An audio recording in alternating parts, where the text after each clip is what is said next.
Hello भाई बहनों, मेरा आप सभी को नमस्कार प्रणाम है। गुड मॉर्निंग है। देखते हैं आज 7 जून करंट अफेयर्स में क्या है। अब महत्वपूर्ण दिन में है, डायरेक्ट बात करते हैं पॉइंट टू पॉइंट की। ठीक है।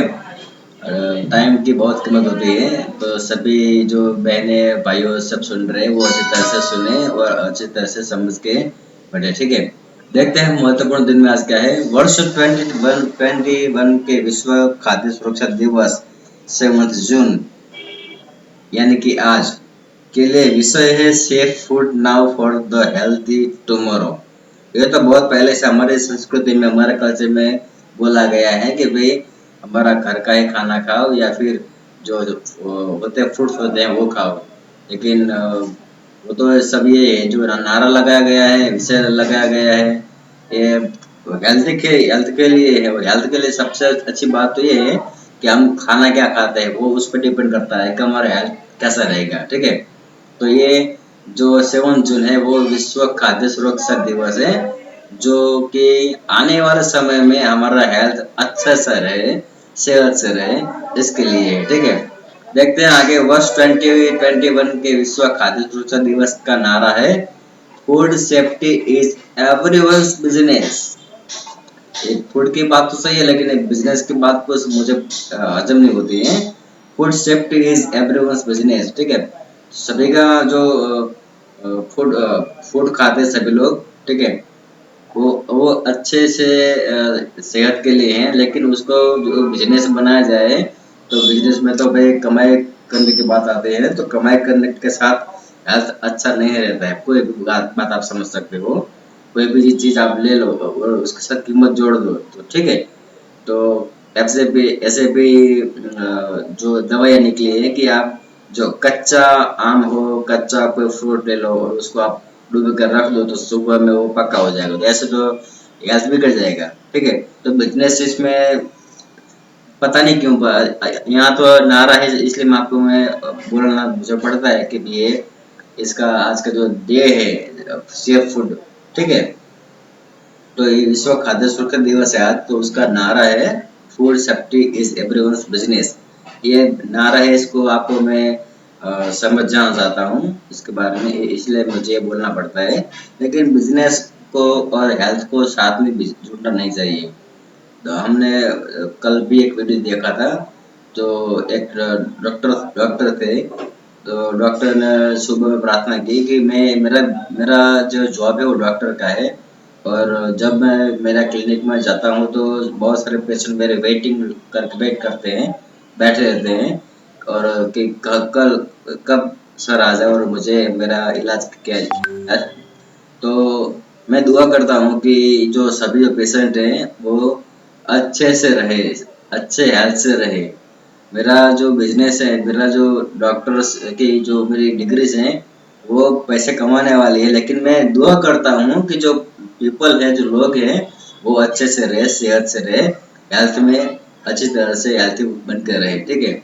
तो ये दुआ की थी। अब यहाँ तो पूरा नारे ही लगा दिया है बिजनेस के साथ। ठीक है। आगे बढ़ते हैं। लेकिन आपको ये पूछा जाए तो आपको आना चाहिए। ठीक है। आगे बढ़ते हैं। अंतरराष्ट्रीय लेवल पर आज क्या हुआ है।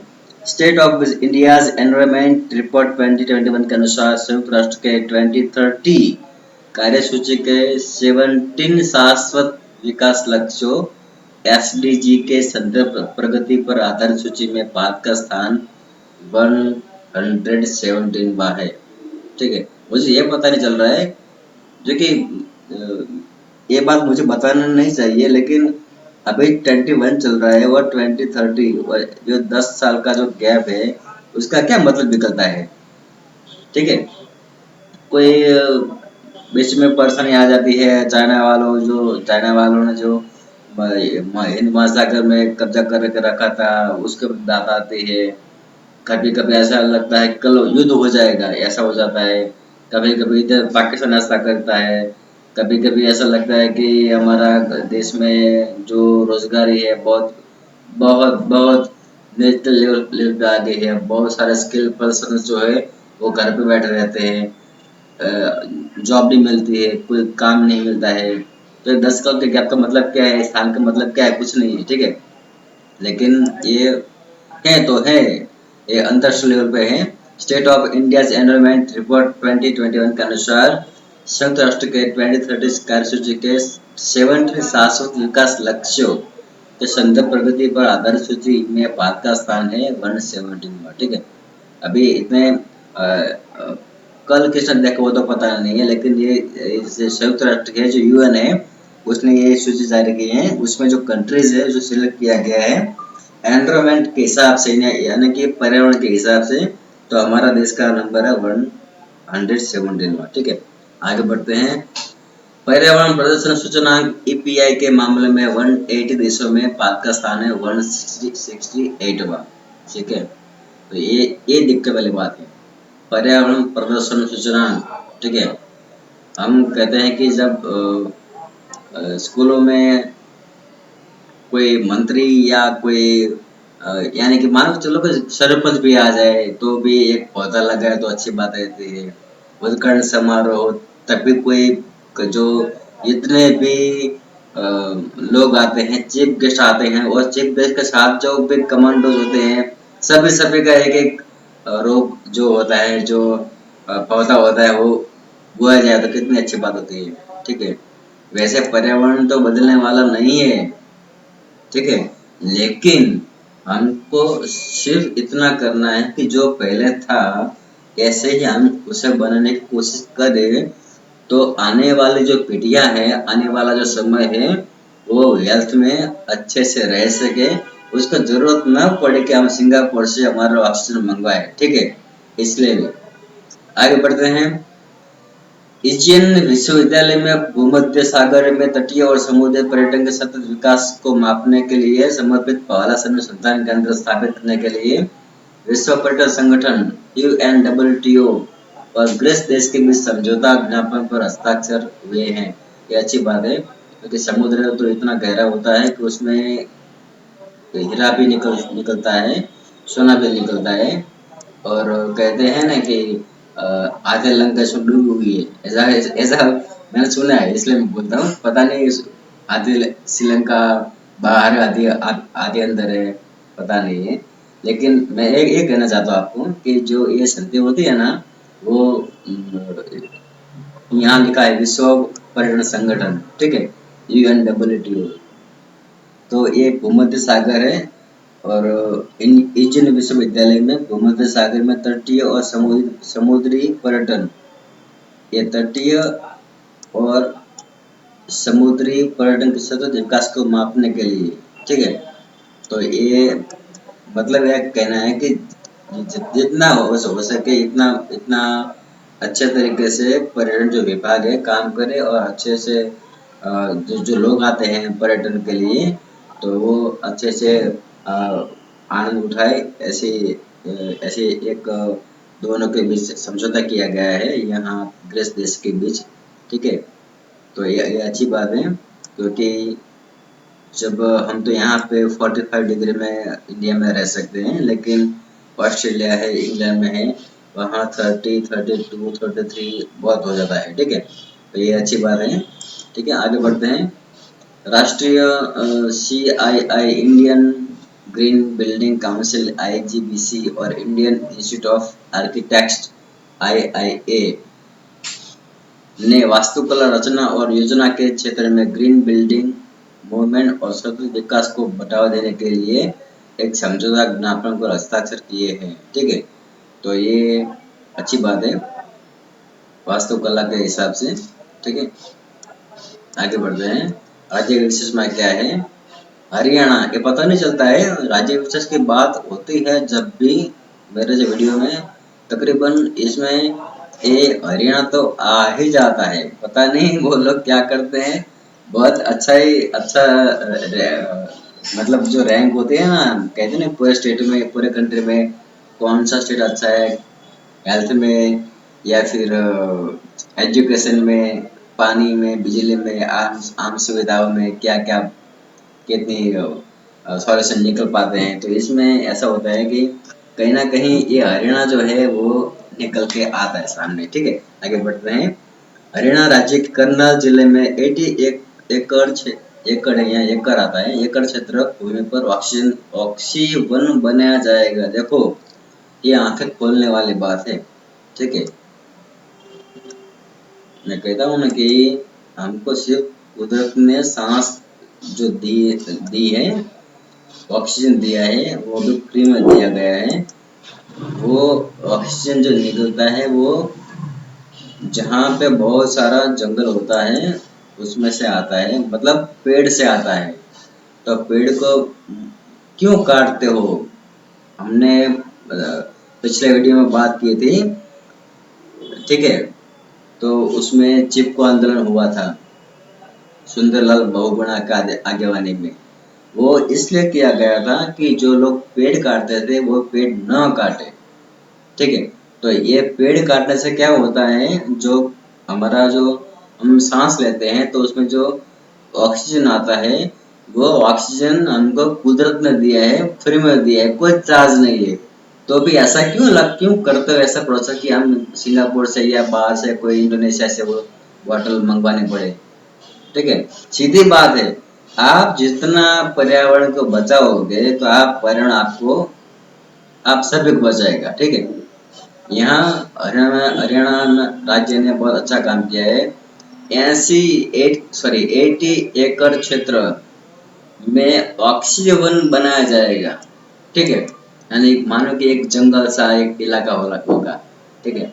बहुत अच्छी बात है, मुझे अच्छा लगा।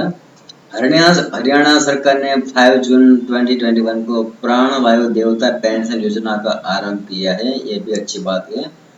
ऐसा क्वेश्चन हो सकता है कि वायु देवता पेंशन योजना किस स्टेट में लागू किया गया है, तो आपको पता होना चाहिए, ठीक है। आगे बढ़ते हैं। पंजाब के मुख्यमंत्री कैप्टन अमरिंदर सिंह ने 5 जून को राज्यव्यापी मिशन तंदुरुस्त पंजाब का शुभारंभ किया है, ये भी अच्छी बात है। क्योंकि जब हम पूरे स्टेट की बात आती है और वो भी जो देखो यहाँ नाम क्या है, अमरिंदर सिंह, जो खुद एक आर्मी में रह चुके हैं, ठीक है।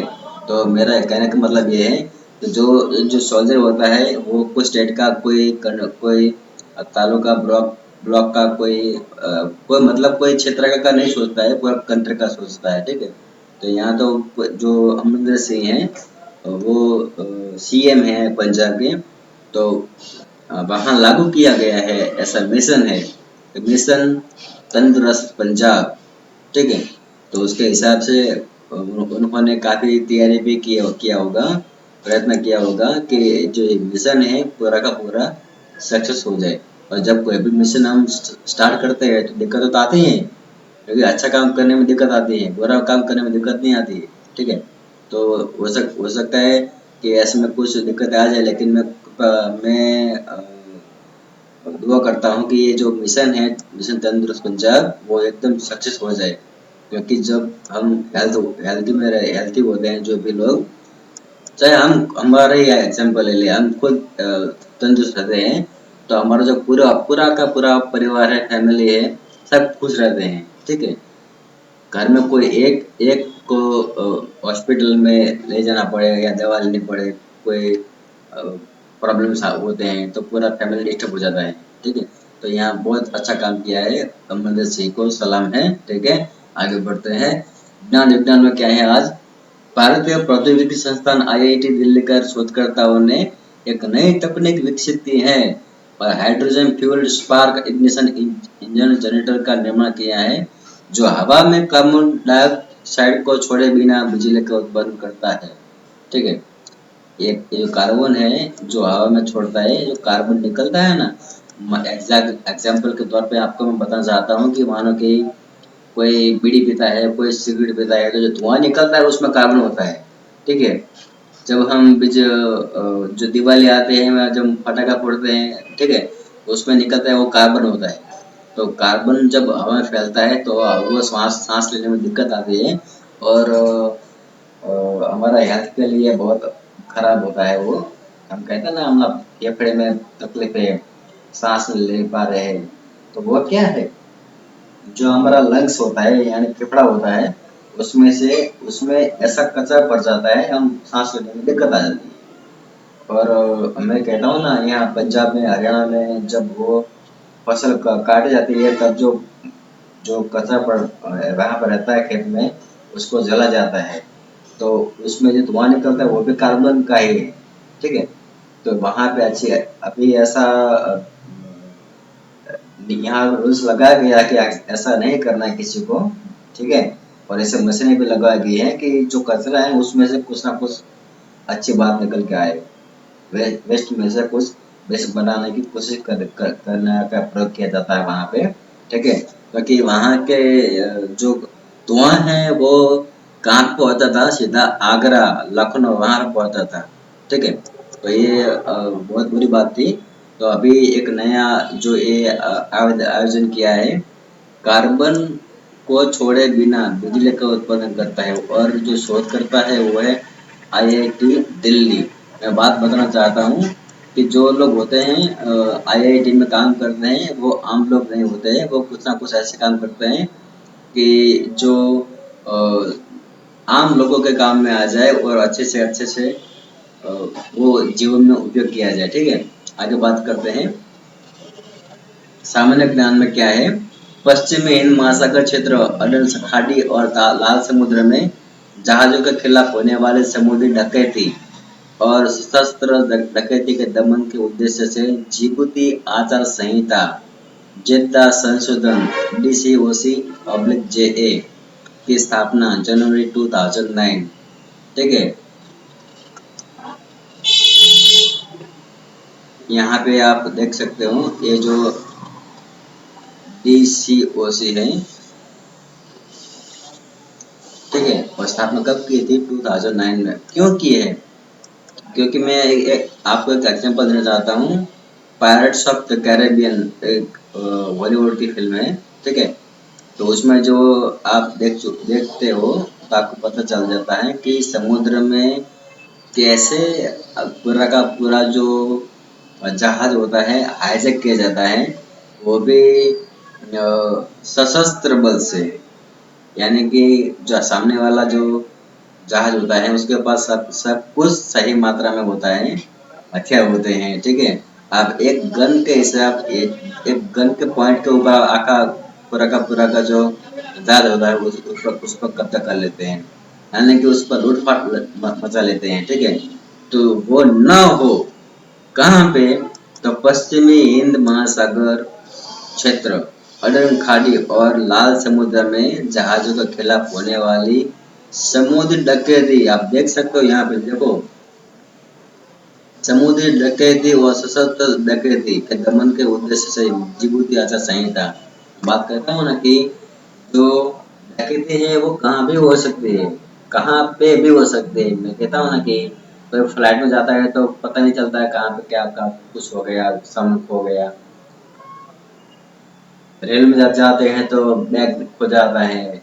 ठीक है, तो ऐसे यहाँ पे समुद्र में भी होता है, ऐसा डकैती होती है। ठीक है, सब कुछ ले जाते हैं। देखते हैं, आगे बढ़ते हैं। अखिल भारतीय आयुर्विज्ञान संस्थान एम्स को वर्ष 1956 वर्ष के अधिनियम के माध्यम से राष्ट्रीय महत्व की संस्था के रूप में घोषित किया जाता है। अच्छी बात है, ये एम्स जो है हमारे इंडिया का एक प्राउड फील वाली बात है। ठीक है, और 1956 वर्ष के अधिनियम के माध्यम से राष्ट्रीय महत्व की संस्था के रूप में घोषित किया जाता है कि भाई हमारा देश की अच्छी से अच्छी संस्था है। ठीक है, आगे बात करते हैं। भारतीय प्रौद्योगिकी संस्थानों में आईआईटी को वर्ष 1960 वर्ष के रूप अधिनियम के माध्यम से राष्ट्रीय महत्व की संस्था के रूप में घोषित किया जाता है। भारतीय प्रौद्योगिकी संस्थानों यानी कि आईआईटी, कोई भी को, दिल्ली हो, मद्रास हो, खड़गपुर हो, ठीक है, सभी को राष्ट्रीय महत्व की संस्था के रूप में घोषित किया जाता है। लेकिन मैं एक बात बताना चाहता हूँ कि जबकि 100 जो संस्थानों आते हैं नेशनल इंटरनेशनल लेवल पे, तब हमारा कोई भी संस्थान वहाँ नहीं होता है, इसमें लिस्ट में नाम ही नहीं होता है।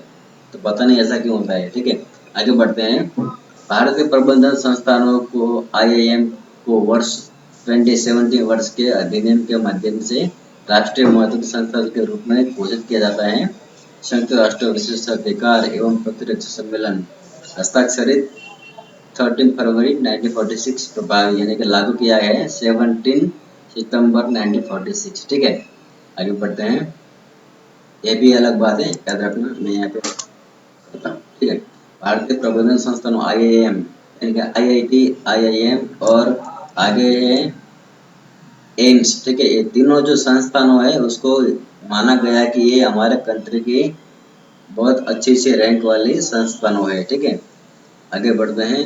राजनयिक संबंध विषयक वियना सम्मेलन हस्ताक्षरित 18 अप्रैल 1961 प्रभावी 24 अप्रैल 1964। ये राजनयिक संबंध विषयक वियना सम्मेलन है, उसको समझौता किया था 18 अप्रैल 1961 को और लागू किया था 24 अप्रैल 1964 को। ठीक है, तो ये जो सब बातें होती हैं ये लास्ट में सामान्य ज्ञान में उसमें ऐसी बातें होती हैं जो संस्थान होते हैं उसका तकरीबन एस्टेब्लिशमेंट कब हुआ था और लागू कब हुआ था उसकी ही बात निकल के आती है। हो सकता है उसमें से कुछ ना कुछ आ जाए, लेकिन ये जो बात मैंने बताई है ये ब्लू कलर में ये इम्पोर्टेंट हो सकती है। बाकी जो टॉपिक आप देख पा रहे हो, अंतर्राष्ट्रीय महत्वपूर्ण दिन, ठीक है, राष्ट्रीय है, आज 7 जून का जो का पूरा दिन में जो हुआ है, ठीक है, वो मैंने आपको बताने की कोशिश की है, जितना मैं चाहता था उतना अच्छे से ट्राई किया है। ठीक है, अगर अच्छा लगे तो लाइक करें, किसी को भेजें, शेयर करें, ज्ञान बांटे की चीज़ है। ठीक है, उसमें कंजूस मत बनो। आगे मिलते हैं टुमारो। ओके, धन्यवाद। आशा रखता हूँ आप अपने घर पे सुरक्षित होंगे। ठीक है, धन्यवाद।